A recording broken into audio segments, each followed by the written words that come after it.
سيدات المشاهدين، نبدأ الآن جلسة فرح بين الشاعر العراقي المعروف الشاعر إدريس الكاكي وبين المطرب الريفي حسين فاضل. نقول الآن للشاعر راح نبدأ بأغاني ريفية ويجاوبنا بشعر عربي أصيل. ايه الصعب. لا لا الشعر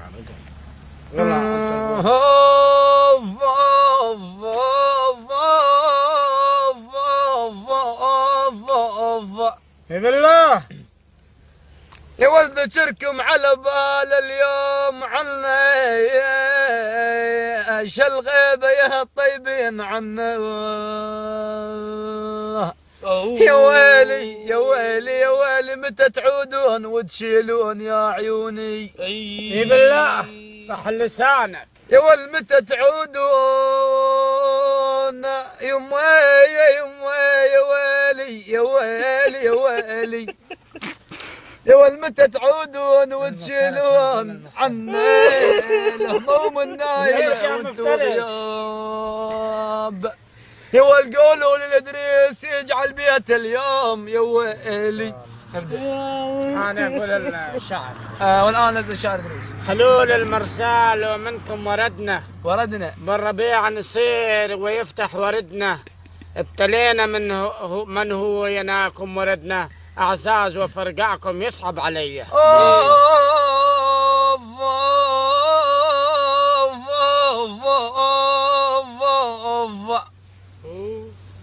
يا ولا اقدرن بين الليالي وانسجنا واخذنا الطيب منكم وانسجنا.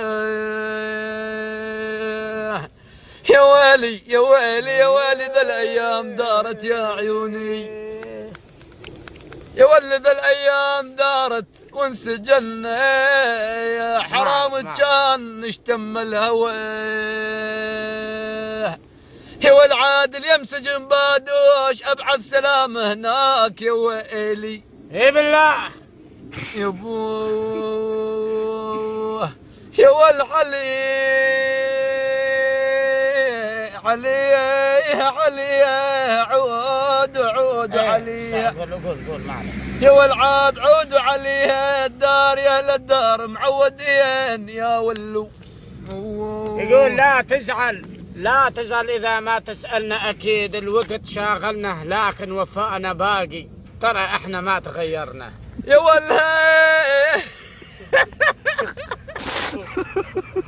هين هين هين هين وهين. يا ولي إدريس شيل القلم.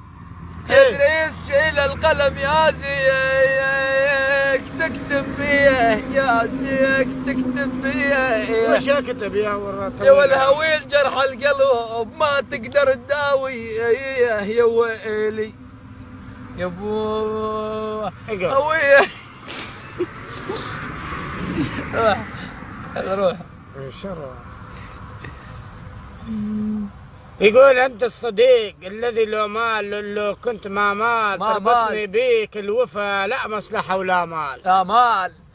ايه بعد اقف.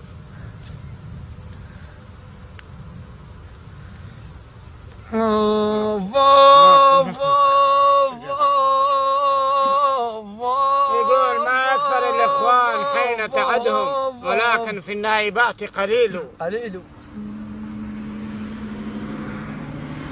يا والجفاوم يموي يا يموي يا يموي يا ولي يا رجال. مؤقت لا تقطعون المهر ما هو برضايانا يا ويلي يا ويلي. اوقف دقق. يا ولا تقطعون المهر ما هو برضايانا باكر عذاب القبر شلتوا خطايانا. اي بالله وانك صادق. يا ويلي يا ويلي يا ويلي باكر عذاب القبر يا عيوني. اخذ قلبك اللي يحبك وانت قصه غرام الناس قصه وانت قصه. عليك اكتب القصيده وانت قصه. ويظل الحب زرعك مزروع بيه. المرسل عادل الكعبي. هو الكعبي اجيب الكعبي انت. يلا روح يا قدريس. وحق الحضن اللي حضني لا قف وجاني المهدي قلبي غير شخصك ابد مهدي لو شخص